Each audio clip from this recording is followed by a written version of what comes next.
Bom dia, geral. O meu nome é Isaías, vulgarmente conhecido por Zaya.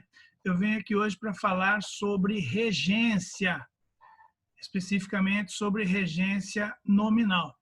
No momento oportuno, nós vamos ver a regência verbal. Tecnicamente, é a mesma coisa. Porém, a regência nominal, né, obviamente, vai falar dos nomes que pedem ou não determinadas preposições. Então, o termo regência aí tem a ver com reger, que é questão de ordenar, de dar ordens, né? Tem a ver com rei. Então, a ideia de regência é quando não necessariamente que uma palavra peça outra, ela predispõe, ela faz com que você tenha necessidade de colocar determinada preposição ou não, ou uma preposição ou outra, e na sequência, né, o termo regente tem a preposição para complementar o termo regido, né, ou é complementada pelo termo regido. Então, há uma confluência aí, né, nessa relação entre o termo regente e o termo regido, e aí entre eles temos a preposição.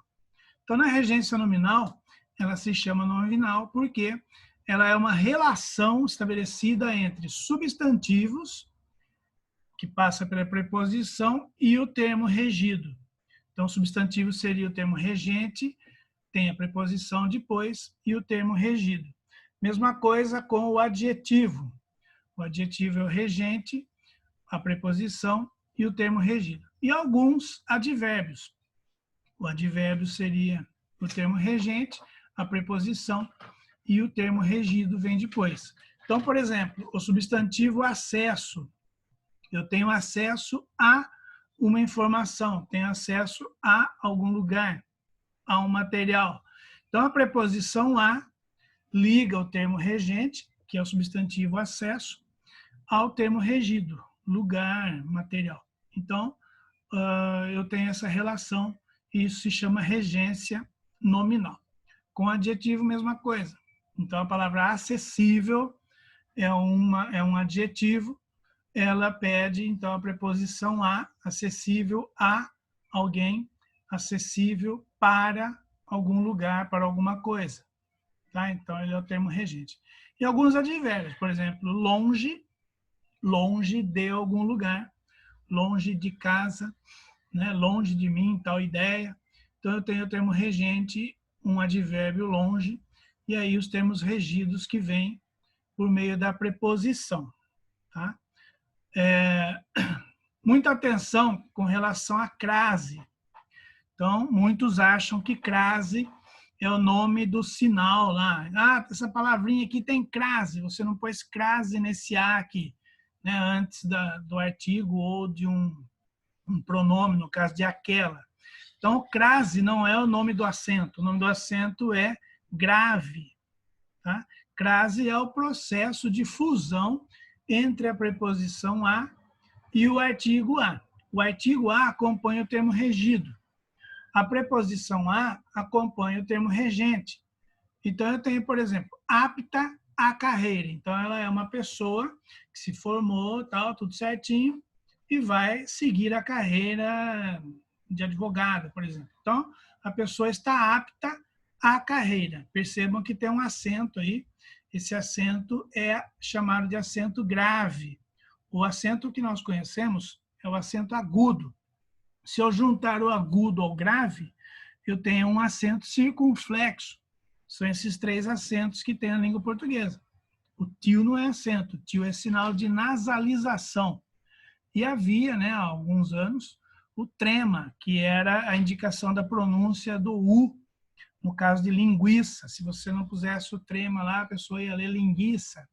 Hoje não tem mais trema. Então, os acentos são o acento agudo, que é o mais conhecido. Então, a palavra ácido tem o acento agudo no A.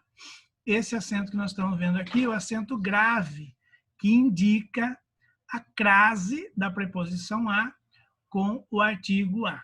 A preposição a se refere ao termo regente, que é apta, apta a alguma coisa. O artigo a se refere ao substantivo carreira, é a carreira. Se fosse apta a um cargo, em vez de carreira aqui, se eu pusesse um substantivo masculino, cargo, eu iria escrever e iria falar apta ao cargo. Então, é fácil perceber quando existe essa fusão do artigo a com a preposição a, se eu substituir o nome, o regido aqui, pelo nome masculino, porque daí vai aparecer o artigo o. Tá? Por fim, eu tenho a regência nominal e um pronome relativo. O pronome relativo é qual, mas normalmente eu tenho o que como pronome relativo. No nosso caso aqui, eu também tenho cujo e o pronome relativo onde. O pronome relativo introduz uma oração subordinada adjetiva. E ele, né, o pronome, ele substitui um antecedente, um termo que vem anteriormente. Então, é por isso que ele se chama relativo. Então, o exemplo que eu peguei para vocês aqui é: Pedro teve de demitir o funcionário em cuja honestidade tinha confiança. Tá? Havia um outro exemplo aí, eu achei melhor não colocar, porque ele está um pouco equivocado com relação à concordância. Então, não adianta nada eu ensinar regência nominal e falar alguma coisa errada com relação à concordância. Então, esse exemplo aqui ele está mais difícil de entender, porém ele está correto. Primeira observação que eu quero fazer é no teve de demitir. Por que você não escreveu Pedro teve que demitir? Então, aqui é uma questão de formalidade. Tá? Quando eu tenho que fazer alguma coisa, vocês não têm o dever de casa, né? Eu tenho que fazer alguma coisa. Isso a gente fala no dia a dia. O que você tem que fazer? Eu tenho que fazer tal coisa. Gramaticalmente, não é que isso está errado. Isso é informal. A forma mesmo de você dizer que você tem uma obrigação, um dever, é você ter de fazer. Sempre que eu uso a preposição, eu dou uma certa formalidade àquilo que eu estou dizendo. Quando eu uso a conjunção que, eu estou usando uma ideia mais informal do meu dia a dia. Então, é comum nós falarmos, tenho que ir para a escola, mas o correto seria tenho de ir. Eu acho que essa informação deve ter sido útil para você. Eu não precisava falar disso hoje, porque o assunto não é esse. Mas está aqui no exemplo. Pedro teve de demitir. Tá? Você pode estranhar e falar, não, era para ser Pedro teve que demitir. Tá bom, o coitado já foi demitido mesmo, mas o assunto aqui, no caso do ter, ele tem a preposição de, já que eu estou falando de preposição. Mas o que eu quero que vocês entendam com mais clareza é a relação da preposição em cuja. Cuja dá a ideia de posse. Tá? Então, vejam, tinha confiança no funcionário. Então, tinha confiança em alguém. Esse alguém era o funcionário. Então, eu digo, Pedro teve de demitir o funcionário, Pedro tinha confiança na honestidade do funcionário. Então, a palavra confiança, né, o substantivo confiança, ele pede uma preposição em. Quem tem confiança em alguém ou em alguma coisa. Só que agora eu tenho o pronome relativo cuja. Tá? E esse pronome está substituindo a palavra honestidade. Tá? Ele tinha confiança na honestidade. Então, em cuja honestidade. Você não vai dizer Pedro teve de demitir o funcionário cuja honestidade tinha confiança. Ou pior ainda, né? Pedro teve de demitir o funcionário que tinha confiança. Nada a ver. Então, aqui, eu preciso perceber que a palavra confiança é o termo regente. Sendo assim, ela pede a preposição em, porque quem tem confiança em alguém ou em alguma coisa.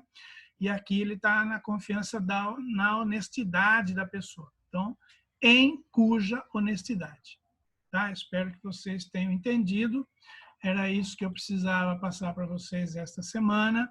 Espero que façam as atividades, tirem as dúvidas, né? E estarei aqui à disposição. E uma boa semana a todos. Até a próxima. Tchau.